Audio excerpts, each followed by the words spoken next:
That sounds good. It's funny, but not ha-ha, and certainly not weird. It's just funny that no matter how you go about it, there's certainly no sense in doubting it. In the beginning, there was nothing, but in the very next instant, there was a whole lot of something.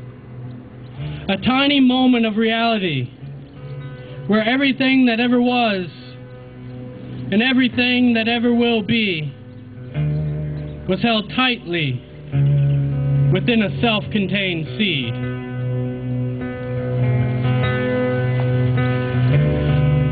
From that moment, existence emerged, took a breath, and gave birth to life which created paths that spun off and diverged. But life doesn't work in straight lines. No, sir. It works in twists and turns. Evolution danced in sweet, serpentine curves.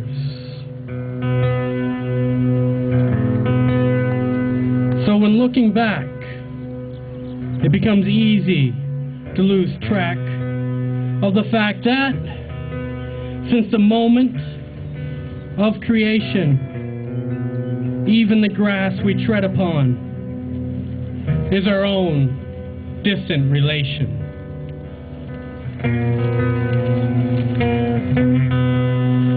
I say this only to implore, or even to underscore, the understanding of the principle that this field, these flowers, were man's first temple,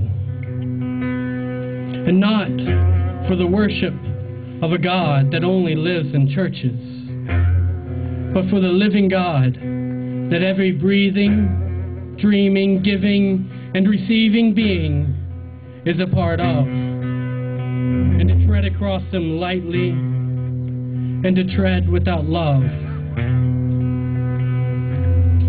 is to deny a doctrine, not one given from above, but from within, and therein lies our greatest of sins.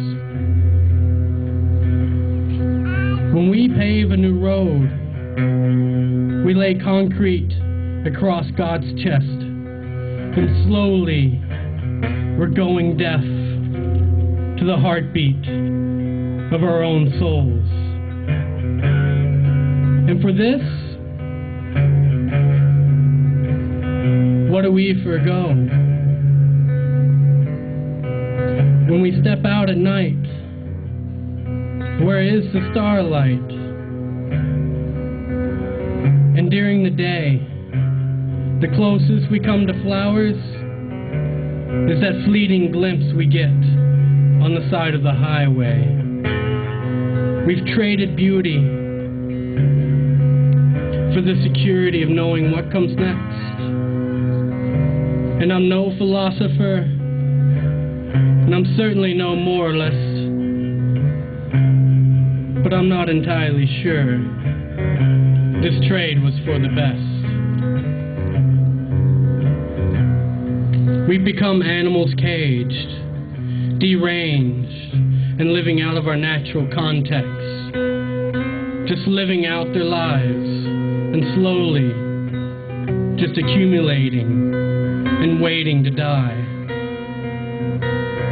And when that time comes, it's important to remember that all circles end exactly where they begun.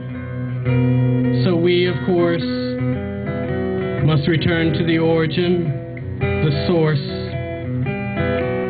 This told, the more I learn, the more I grow, the more certain I am, and the more I know that what you leave behind you is exactly where you're about to go. That means that this isn't politics. It's personal. When you harm what's natural, you can't be so casual. We're damaging who we were and who we're about to be. And protecting our self-interests is so much more complicated than the satisfaction of a monetary greed. It's becoming easier and easier for me to foresee that if I leave this world a damaged place that lacks nature, that lacks beauty and diversity, that I won't like where I go when it's my turn to leave.